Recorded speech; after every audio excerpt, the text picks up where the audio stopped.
So if you want to change the world, start off by making your bed.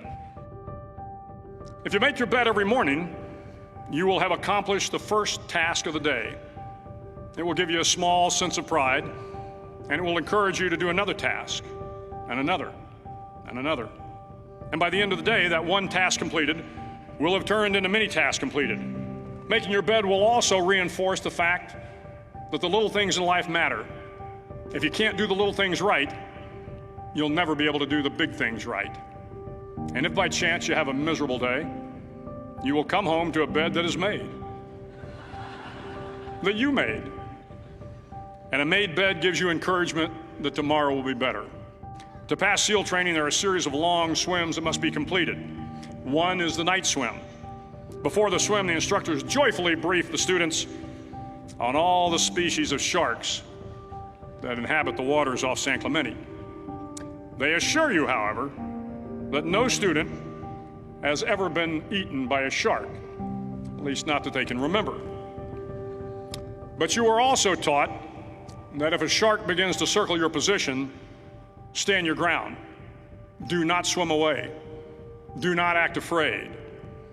And if the shark, hungry for a midnight snack, darts towards you, then summons up all your strength and punch him in the snout, and he will turn and swim away. There are a lot of sharks in the world. If you hope to complete the swim, you will have to deal with them. So if you want to change the world, don't back down from the sharks. Over a few weeks of difficult training, my SEAL class, which started with 150 men, was down to just 42. There were now 6 boat crews of 7 men each. I was in the boat with the tall guys, but the best boat crew we had was made up of the little guys, the Munchkin crew, we called them.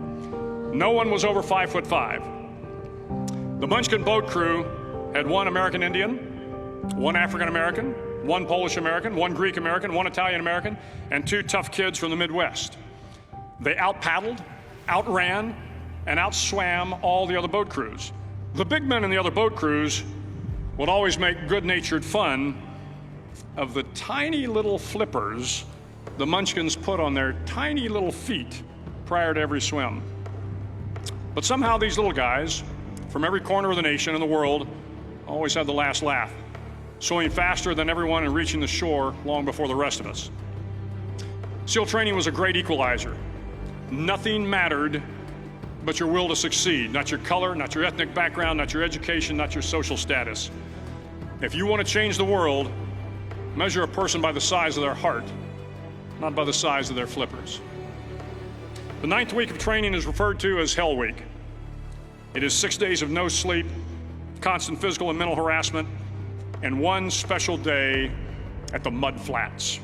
The Mud Flats are an area between San Diego and Tijuana where the water runs off and creates the Tijuana Sloughs, a swampy patch of terrain where the mud will engulf you. It is on Wednesday of Hell Week that you paddle down to the Mud Flats and spend the next 15 hours trying to survive the freezing cold, the howling wind, and the incessant pressure to quit from the instructors. As the sun began to set that Wednesday evening, my training class, having committed some egregious infraction of the rules, was ordered into the mud. The mud consumed each man till there was nothing visible but our heads. The instructors told us we could leave the mud if only 5 men would quit. Only 5 men, just 5 men, and we could get out of the oppressive cold. Looking around the mud flat, it was apparent that some students were about to give up. It was still over 8 hours till the sun came up. 8 more hours of bone-chilling cold. The chattering teeth and the shivering moans of the trainees were so loud, it was hard to hear anything. And then one voice began to echo through the night. One voice raised in song. The song was terribly out of tune, but sung with great enthusiasm. One voice became 2, and 2 became 3, and before long, everyone in the class was singing. The instructors threatened us with more time in the mud if we kept up the singing, but the singing persisted. And somehow the mud seemed a little warmer, and the wind a little tamer, and the dawn not so far away. If I have learned anything in my time traveling the world, it is the power of hope. The power of one person, a Washington, a Lincoln, King, Mandela, and even a young girl from Pakistan, Malala. One person can change the world by giving people hope. So if you want to change the world, start each day with a task completed. Find someone to help you through life. Respect everyone. Know that life is not fair and that you will fail often.